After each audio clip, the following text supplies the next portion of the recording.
Welcome to today's video, where we'll explore the story of a special man who has chosen a primitive lifestyle in the forest to seek the meaning of life. Amidst the majestic river and lush green forest, this man has found comfort and joy in a simple life, close to nature. Every day, he sets out on the river with his small boat, accompanied by his traditional fishing gear.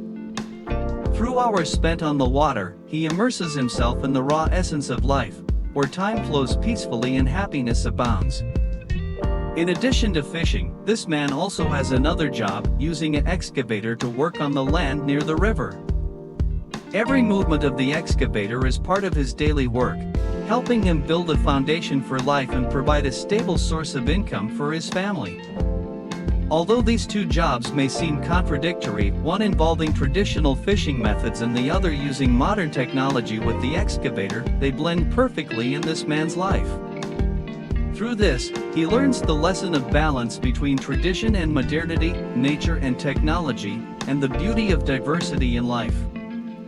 The life of this man in the forest, fishing, and using an excavator, is not just a story of survival, but also a tale of harmonizing with nature and the wonder of diversity in life.